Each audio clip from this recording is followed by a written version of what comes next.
দেখুন বন্ধুরা, ডাটা আলু দিয়ে তেলাপিয়া মাছের ঝোল রেডি। এবার গরম গরম ভাত দিয়ে সার্ভ করার পালা।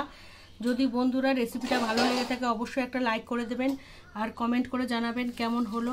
এর সাথে সাথে আমার চ্যানেল জয়াস পজিটিভ লাইফস্টাইলে কোনো বন্ধু যদি নতুন হয়ে থাকেন চ্যানেলটাকে সাবস্ক্রাইব করে নেওয়ার জন্য অনুরোধ করছি।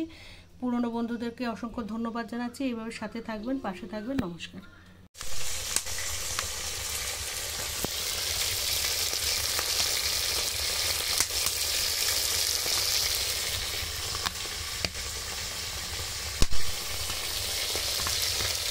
বন্ধুরা নমস্কার, জয়াস পজিটিভ লাইফস্টাইলে আপনাদের সবাইকে স্বাগত। বন্ধুরা আজকে দেখুন একটা তেলাপিয়া মাছের ঝোল রান্না হবে ডাটা আর আলু দিয়ে। তাই জন্য মাছগুলোকে প্রথমে নুন হলুদ মাখিয়ে দেওয়া হয়েছে। আর এই দেখুন মাটির উনুনে রান্না হচ্ছে। আর এই যে মাছ কিছুটা ভাজা হয়ে যাচ্ছে, 3টে মাছ এরকম ভাজা হয়ে গেছে। এই যে কাঠ দিয়ে মাটির উনুনে রান্না হচ্ছে। আর এই যে মাছ নুন হলুদ মাছ মেখে রাখা হয়েছে, এগুলো ভাজা হবে। হলুদের গুঁড়ো দিয়ে দেওয়া হলো,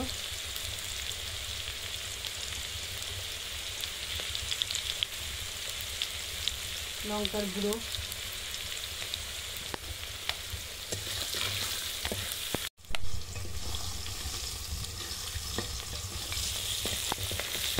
এবার ডাটাগুলো দিয়ে দেওয়া হলো।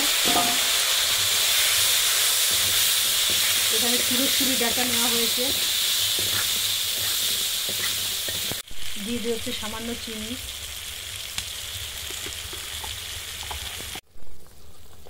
ঝোলটা টকবক করে ফুটছে।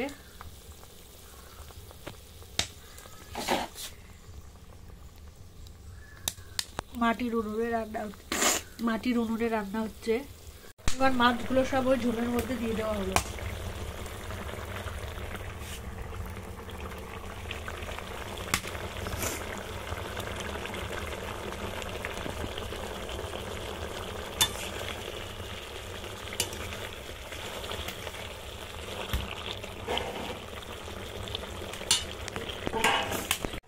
এই যে ভাজা জিরেটা তুলে রাখা হলো সেটা ওই যে বেটে এই যে তুলে রাখছে, শিলে বেটে রাখা হলো।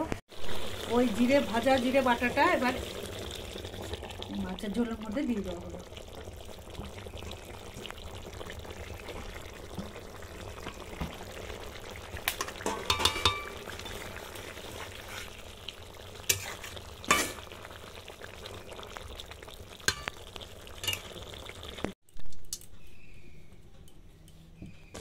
হয়ে গেল ডাটা আলু দিয়ে মাছের ঝোল।